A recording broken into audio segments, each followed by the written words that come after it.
विनाश में काम में आएगी, दीदी ने कहा है। ओम शांति।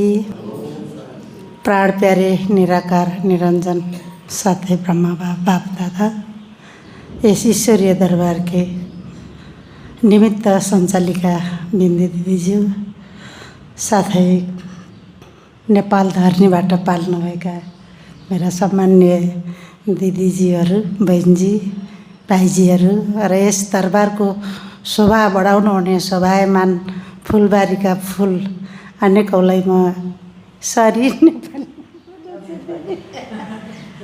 हिंदी में बोलती हो। ओम शांति। मेरा शरीर का नाम है विद्या बेन, घर गोरखा नेपाल। ज्ञान में चला है 2053, मतलब अभी 30 साल पहले। जब से ज्ञान में चली तब से मैं जैसा बहुत भाग्यशाली और कोई नहीं, क्योंकि जब सेंटर खुला था सेंटर का जगह थोड़ा सा छोटा सा था। उस समय जो भी बड़ी दीदी सुरेंद्र दीदी, परिणीता दीदी, जो भी दीदी जाते थे गोरखा में, मैंने बहुत अपना भाग्य खोलने का मौका मिला था। मैं बाबा का घर में जहाँ मैं रहती हूँ वहाँ दीदी लोग मेरे बिस्तर पे सो जाते थे। दीदी सुरेंद्र दीदी 3 बार, परिणीता दीदी शायद 5-6 बार होगा। जब सेंटर बना ने दीदी लोग सेंटर में रहने लगा ना, मैं तो रो पड़ी, क्योंकि जब मेरे घर में आते थे ना दीदी, बाबा का घर बना था दीदी और वहीं रुका तो मैं रो पड़ी। इतना प्यार, इतना अथाह स्नेह, अगाध प्यार दीदी ने बरसाया कि मेरे घर में 2 मूल है, पानी का मूल 2 मूल है। मैंने सुरेंद्र तो जो पहाड़ से पानी अपने आप निकलता है ना, उसको हम मूल बोलते हैं। तो पानी अपने आप, क्योंकि पहाड़ी इलाका है गोरखा, और जब सेंटर खुला तो आपने अपने घर में ही पहले सेंटर बनाया, क्योंकि उस समय तो तुरंत घर बना नहीं सकते थे। वो जमाने में इतनी गरीबी थी। सेंटर नहीं थी, सेंटर नहीं था, अपने घर में ही दीदी लोग रुकते थे। गीता पाठशाला बनाया। नहीं, दीदी लोग आके रुकते थे इनके घर में, बड़ी दीदी, बंदा दीदी। तो जब वो सेंटर बन गया वहाँ जाके रुकने लगे तो इनको अच्छा नहीं लगा कि इतना दिन मेरे घर में आके रहती थी दीदियाँ, अब वहाँ रहेंगी, हमारे घर में नहीं आएंगी, तो इनको रोना आ गया।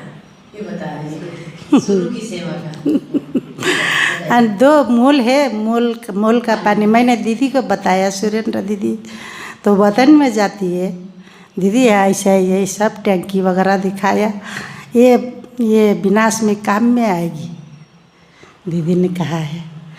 जब दीदी ने थोड़ा गड़बड़ हुआ, आपने सेंटर तो अलग भाड़ा में थे, मेरे लौकिक वहाँ युगल के सबसे बड़ी दीदी जी के वहाँ भाड़ा में थे, किराए में थे। मैंने खाना वगैरह खाया, जाओ चले जाओ आश्रम में देख के आओ क्या है क्या नहीं है, दीदी के लिए मैंने पठाया शाम को, रात को। तो उसने तो उस समय फ़ोन नहीं था, उसने तो दीदी को लेकर आया। क्यों लेकर आए? उस समय टॉयलेट भी, हमारा फ्लैट का टॉयलेट भी जाम थी। अप्सरा बहिनी, सुभाष बहिनी का तो थाहा छ है, त्यो त जाम थी। अब उस समय कमला दीदी जो जुद्ध भाई साहब का युगल, सुरेंद्र दीदी, परिणीता दीदी, भाई लोग कौन कौन थे मुझे याद में नहीं है। मेरा फ्लैट का टॉयलेट जाम था, ऊपर का खुला था, नीचे का खुला था, और सोलार भी नहीं था। पानी गरम करके बाथरूम में रख दिया। इतना निरंकारी दीदी, अभी तो सब सुविधाएं हैं, उस समय इतना निरंकारी कि सुरेंद्र दीदी नीचे जाकर स्नान करके वो बाल्टी पकड़ के आ रहे। मैंने देखा, अरे क्या कर रहे हो दीदी? तो दीदी से बहुत बड़ा पाठ सीखने का मौका मिला है, बहुत भाग्यवानी समझती हूँ। अभी जब से दीदी को समझती हूँ था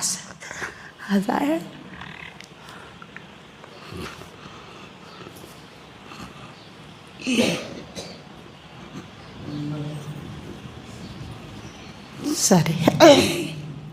यहाँ से जाके नेपाल में गांव-गांव में पहाड़ों में बड़े दीदी ने बहुत मेहनत किया है, सेवा किया है, पालना की है।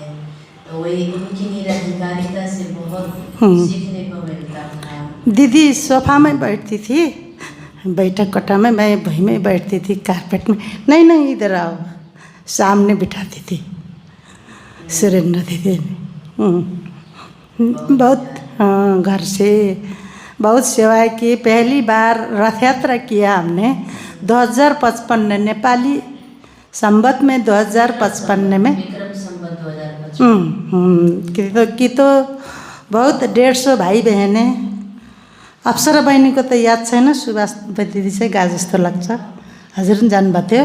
मलाई अनि दीदिया लोग इतना बड़ा दीदी डबल डबल सो रहे थे। दुर्गा दीदी, पंडिता दीदी, कमला दीदी अनि 4 दीदी, सुरेंद्र दीदी, पंडिता दीदी, दुर्गा दीदी, कमला दीदी, दो लोग। और बहनें यता बाबा के कमरे में, यता भाई लोग भाई के कमरे में। बहुत आनंद, उस रमणीक दृश्य समझते रहती हूँ। बहुत खुश लगता है। आना है तो जाना भी है, इसलिए दीदी को आने का मन तो 2 वर्ष पहले ही था। जब मैं मधुबन गया तो सुरेंद्र दीदी नहीं आई। दीपेंद्र भाई से पूछा था बैग पेन है। घर आने के बाद बनारस चलना है, कहा तो यहाँ बहुत भीड़ है दीदी, अभी मत आना, क्योंकि आपको हम कहीं ले जा नहीं पाएंगे। भाई जी ने ऐसा कहा, विपिन भाई जी, दीपेंद्र भाई जी ने ऐसा कह करके ऐसा ही हो गया। शायद ड्रामा में यही फिक्स था। अभी अंतिम संस्कार के दिन पनि कुछ कारण अकारण आ नहीं पाई। फिर 13वां तो जरूर जाना है, ये तो अमूल्य मौका है, इसलिए हम दोनों आए। आप सबसे मुलाकात हुई, बहुत अच्छा भी लगा। आपको भी गोरखा में, नेपाल में आइए। एक विश्व एक परिवार, हम सब एक परिवार के हैं ना। जहाँ भी जाए अपना घर है। हम जैसे संपत्तिवान धनवान कौन है? जहाँ जाओ हमारी माँ है जहाँ जाओ घर है। इतना खुशी में रहती हूँ। अब देखूँ कितने देर रुकूँ। अब घर में भी कोई नहीं है, छोरा छोरी बेटा बेटी है, सब आप अपने धंधे में है, इसलिए हमने घर में लॉक करके आए हैं। होना तो है दीदी, ग्लोबल IM बैंक है घर में, सेफ तो सेफ है।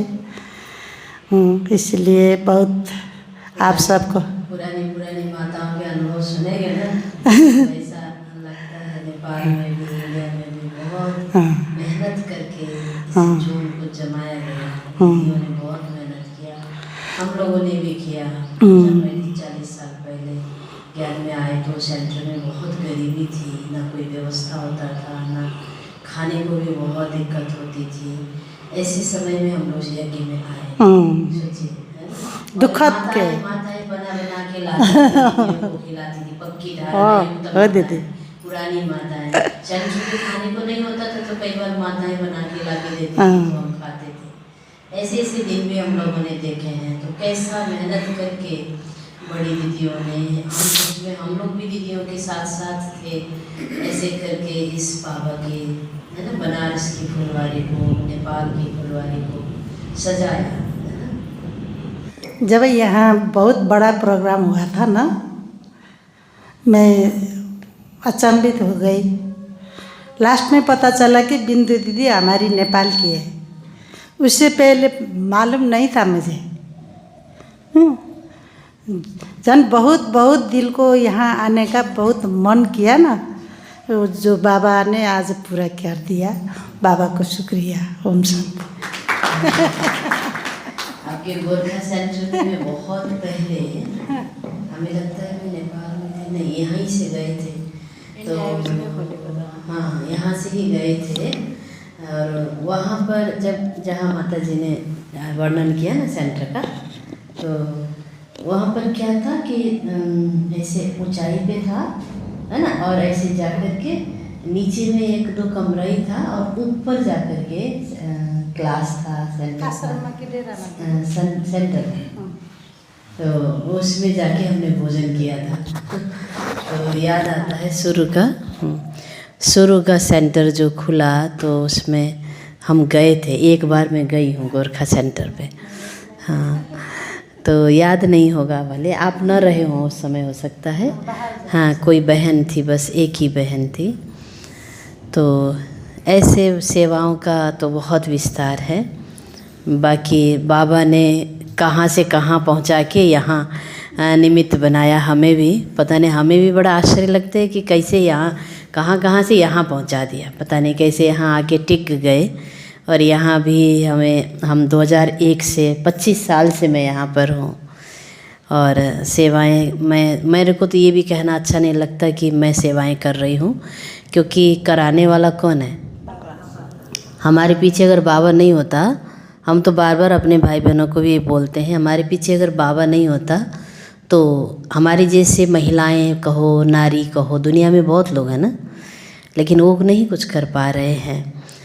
लेकिन बाबा है पीछे, इसलिए सब कुछ बाबा हमारे द्वारा कराता है। इसलिए हमें ये भी कहना अच्छा नहीं लगता कि मैं करती हूँ या मैंने किया है, ये भी एक अभिमान में ही आता है। इसलिए सब कुछ करने कराने वाला बाबा है ना। तो इसलिए आप सभी आए हमारे बीच, आप लोगों को बहुत आने की इच्छा थी, बार बार आप आए। हम तो हर किसी को, कोई भी मेहमान भी आते हैं ना, तो एक बार में तृप्त नहीं होते, चाहे वो नेपाल के हों चाहे इंडिया के हों, फिर उनको आने का मन होता। हमने कहा जितना बार भी आपको आने का मन हो, ये बाबा का घर हमेशा खुला है। यहाँ पर कम से कम 30-35 लोग आराम से रह सकते हैं, हमारे पास इतना एकोमोडेशन है। इसलिए हम सबको खुले दिल से यहाँ निमंत्रण देते हैं, सबको यहाँ आना चाहते हैं। तो किसी को भी यहाँ आने का इच्छा होता है, तो हम क्यों मतलब कि छोटा दिल करें, कंजूसी करें, है ना।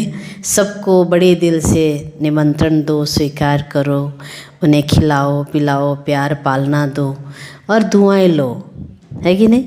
ये सब करने से क्या मिलता है? दुआएं मिलती है। वो दुआएं आपकी लाइफ के लिए एक संपत्ति होती है, जो आपकी घटना के समय, समस्या के समय, कोई विपरीत परिस्थिति के समय वो दुआएं काम करती हैं।